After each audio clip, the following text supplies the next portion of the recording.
বন্ধুরা, আজকে আমাদের উপপাদ্য হচ্ছে ত্রিভুজের মধ্যমা তিনটি সমবিন্দু হয়। আমরা জানি ত্রিভুজের তিনটে মধ্যমা হয়, যেহেতু তিনটে বাহু আছে তাহলে ওই তিনটে বাহুর উপর তিনটে মধ্যমা আমাদের অঙ্কন করা যায়। যদি তিনটে মধ্যমা আমরা এঁকে দেখি, আমরা নিশ্চয়ই তোমরা জানো, ছোটবেলায় তোমরা এঁকেছ, সেই মধ্যমা তিনটি সমবিন্দু হয়। ঠিক আছে? অর্থাৎ তিনটে মধ্যমা যদি আঁকা যায় ত্রিভুজের, মধ্যমা তিনটে সমবিন্দু হয়। ত্রিভুজের মধ্যমা কি করে আঁকতে হয় আমরা একটুখানি দেখে নিই। প্রথমে আমরা একটা ত্রিভুজ আঁকবো, যে কোনো ত্রিভুজ আমরা নেব।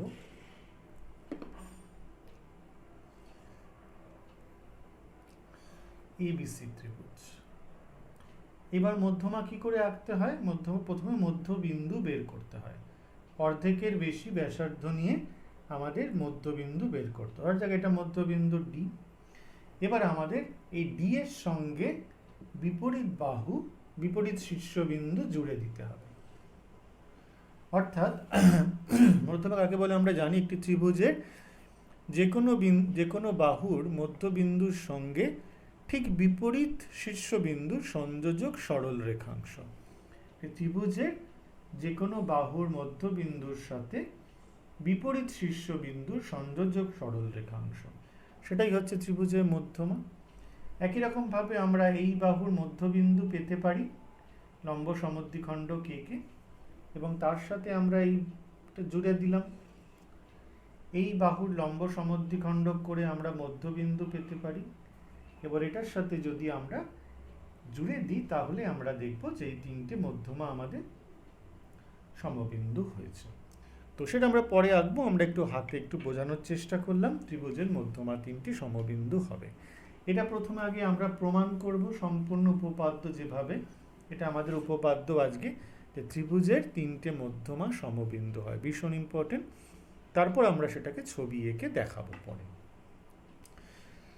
প্রথমে আগে আমরা একটা ত্রিভুজ আঁকছি, যে কোনো ত্রিভুজ, তোমাদের যে কোনো একটা ত্রিভুজ তোমরা আঁকতে পারো। আমরা একটা ত্রিভুজ এঁকেছি এইরকম, এ বি সি ত্রিভুজ। এই ত্রিভুজে প্রথমে আমরা দুটি মধ্যমা আগে এঁকে নেব। এটার মধ্যবিন্দু নিয়ে নিলাম ই, এফ নিয়ে নিচ্ছি, এটার মধ্যবিন্দু নিয়ে নিচ্ছি আমরা ই। ঠিক আছে? তো আমরা এই দুটো মধ্যমা আগে এঁকে নিচ্ছি। বি একটা মধ্যমা আর একটা সি এফ মধ্যমা, এই দুটো মধ্যমা আমাদের দিয়ে দেওয়া হয়েছে। ত্রিভুজ এবিসি এর এবি বাহুর উপর মধ্যমা আর এসি বাহুর উপর যে দুটো মধ্যমা সেটা আমাদের দিয়ে দেওয়া হয়েছে।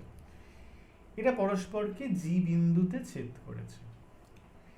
আমরা কি করব, এজি যুক্ত করে বর্ধিত করে দেব। যেটা এটাকে ডি বিন্দুতে ছেদ করেছে ধরা যাক। যদি আমরা দেখাতে পাই এডিটা হচ্ছে ত্রিভুজের তৃতীয় মধ্যবিন্দু বা তৃতীয় মধ্যমা, তাহলেই আমাদের এই প্রমাণটা সম্পূর্ণ হবে। আবার একবার বোঝানোর চেষ্টা করছি। দুটো মধ্যমা দেওয়াই রয়েছে, একটা বিই আর একটা সিএফ। এই দুটো মধ্যমা পরস্পরকে জি বিন্দুতে ছেদ করেছে। এজিটাকে যুক্ত করে বাড়িয়ে দিচ্ছি, তাহলে এই যে লাইনটা সেটা আমাদের বিসিকে ডি বিন্দুতে ছেদ করেছে।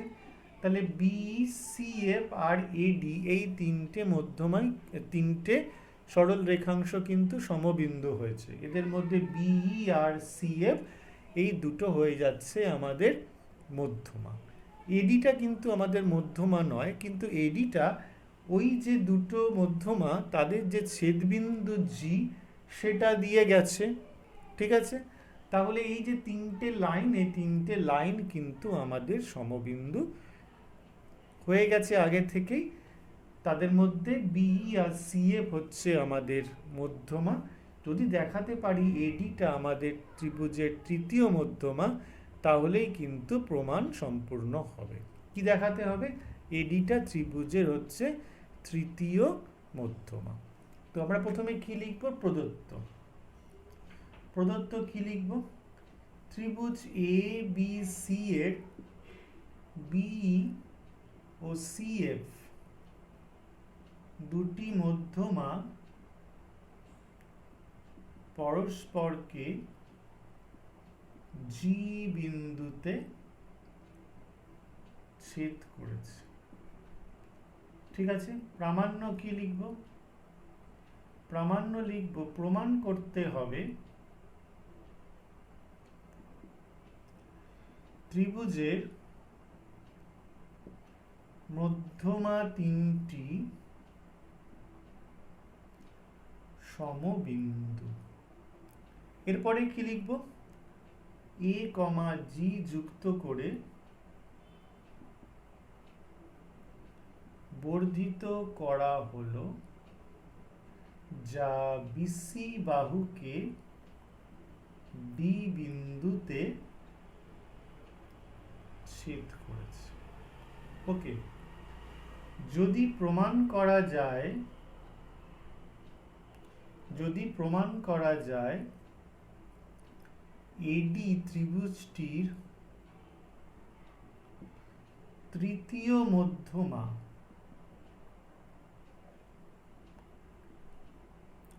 তবেই প্রমাণ সম্পূর্ণ হবে। ওকে, ঠিক বুঝতে পেরেছো? তাহলে আমাদের অঙ্কনটা কি করতে হবে? অঙ্কনটা করতে হবে কি, AD কে বর্ধিত করা হবে কতটা দূরে? P বিন্দু পর্যন্ত। কিভাবে? যাতে AG এর সাথে GP এইটা হচ্ছে সমান হয়। AGর সাথে GPটা সমান করে কিন্তু বাড়িয়ে দিতে হবে। আর কি করতে হবে? B, P যুক্ত করতে হবে, আর C, P হচ্ছে আমাদের যুক্ত করতে হবে। এইটা হচ্ছে অঙ্কন। তাহলে আমরা কি করলাম? অঙ্কনটা হচ্ছে আমাদের AD বর্ধিত করা হলো, AD কে P বিন্দু পর্যন্ত এমনভাবে বর্ধিত করা হলো যাতে AG = GP হয়। ঠিক আছে, B, P এবং C, P যুক্ত করা হলো। আবার বলে দিচ্ছি, AG কে P বিন্দু পর্যন্ত এমনভাবে বর্ধিত করা হলো যাতে AGর সঙ্গে GP হয়, AGর সাথে GP হয়, আর B, P এবং C, P আমাদের যুক্ত করা হলো। ঠিক আছে, এইটা হচ্ছে আমাদের অঙ্কন। প্রমাণে চলে আসছি, খুব ইম্পর্টেন্ট প্রমাণ। তো এক্ষেত্রে দেখো আমরা কি করছি, ভালো করে বুঝে নাও। প্রমাণ খুব একটা কঠিন নয়, প্রমাণে চলে আসছি। এখান থেকে ত্রিভুজ ABP এর 1 নম্বর দিয়ে কি লিখব? AB বাহুর মধ্যবিন্দু F, ব্র্যাকেটে যেহেতু CF মধ্যমা, CF মধ্যমা মানেই তো AB বাহুর মধ্যবিন্দু F হবে। 2 নম্বর দিয়ে কি লিখব? AP সরল রেখাংশের মধ্যবিন্দু G, ব্র্যাকেটে, কারণ যেহেতু অঙ্কনানুসারে কি আমরা করেছি? AGর সঙ্গে GP করেছি। যেহেতু AGর সঙ্গে GP সমান, তাহলে তো AP এর মধ্যবিন্দু G হবে, এ নিয়ে কোনো সন্দেহ নেই। তাহলে সুতরাং আমরা এখান থেকে বলতে পারবো FG সমান্তরাল BP। ঠিক আছে, FG সমান্তরাল BP। কারণ কি? দেখো ভালো করে, একটা ত্রিভুজের যে কোনো দুটি বাহুর মধ্যবিন্দু সংযোজক সরল রেখাংশ তৃতীয় বাহুর সমান্তরাল ও অর্ধেক। আমাদের অর্ধেক নিয়ে কাজ নেই, সমান্তরাল। তাই কি ত্রিভুজ ABP এর AB বাহুর মধ্যবিন্দু F, AP বাহুর মধ্যবিন্দু G, তাহলে FG হচ্ছে যে সরল রেখাংশ, সেটা BP এর সমান্তরাল হবে। আমরা এখানে উপপাদ্য লিখব। কি লিখব? একটি ত্রিভুজের যে কোনো দুটি বাহুর মধ্যবিন্দুর সংযোজক সরল রেখাংশ তৃতীয় বাহুর সমান্তরাল হয়। তাহলে যদি তাই হয় তাহলে আমরা এখান থেকে নিশ্চয়ই বলতে পারবো, সুতরাং জিসির সাথে নিশ্চয়ই বলতে পারবো বিপি সমান্তরাল, জিসির সাথে জিপি সমান্তরাল। তার কারণ কি? এফ কমা জি কমা সি সমরেখ, তাই তো? এই টুকরোর সঙ্গে এই টুকরোটা সমান্তরাল। তাহলে যদি এটাকে বর্ধিত করা হয় তাহলে পুরো টুকরোটা এর সঙ্গে সমান্তরাল হবে, সেটাই বলতে চেয়েছি আমরা। এটা 1 নম্বর। ওকে, নেক্সট আবার ত্রিভুজ এসিপি এর একই রকম ভাবে এসিপি এর কি লিখব? এসি বাহুর মধ্যবিন্দু ই, এসি বাহুর মধ্যবিন্দু, কারণ যেহেতু বিই মধ্যমা। 2 নম্বরটা কি? এপি সরল রেখাংশের মধ্যবিন্দু জি, তাই না? এপি সরল রেখাংশের মধ্যবিন্দু জি। একই রকম ভাবে যেহেতু অঙ্কনানুসারে AG is equal to GP হবে, এজির সাথে জিপি বলাই হয়েছে। তাহলে এখান থেকে দেখো এপি মধ্যবিন্দু জি, এসির মধ্যবিন্দু এ, তাহলে এই যে সরল রেখাংশটা এটা সমান্তরাল হবে। সুতরাং জিই সমান্তরাল পিসি, ব্র্যাকেটে একই রকম ভাবে কারণ লিখব একটি ত্রিভুজের যে কোনো দুটি বাহুর মধ্যবিন্দু সংযোজক সরল রেখাংশের দৈর্ঘ্য তৃতীয় বাহুর সমান্তরাল হয়। অথবা এখানে আমরা লিখব যে পূর্বে প্রদত্ত উপপাদ্য থেকে পাই। এটা যদি হয় তাহলে এই যে টুকরোটা বিজির সাথে আমরা এখান থেকে বলতে পারবো পিসি সমান্তরাল, যেহেতু বি কমা জি কমা ই সমরেখ, ঠিক আছে? বি কমা জি কমা ই যেহেতু সমরেখ, তাহলে বিজির সঙ্গে পিসি সমান্তরাল হবে। এটা হচ্ছে আমাদের 2 নম্বর। এবার আমরা পুরো জিনিসটাকে আবার একবার বোঝার চেষ্টা করছি। পরবর্তী অংশটা আবার আমরা লিখব। দেখো ভালো করে, এই যে চতুর্ভুজটা, এখন চতুর্ভুজ বিপিসিজি এর কি কি পেয়েছিলাম প্রথমে? বিজি সমান্তরাল পিসি, এটা কত? 1 থেকে পাই, ঠিক আছে? আর 2 নম্বরে কি পেয়েছিলাম দেখো? জিসি, সরি আমরা আগে এটা 1 থেকে পাই পেয়েছিলাম বোধহয়, জিসি সমান্তরাল বিপি, আর 2 নম্বর থেকে পেয়ে গেলাম বিজি সমান্তরাল পিসি, এটা হচ্ছে 2 থেকে পাই।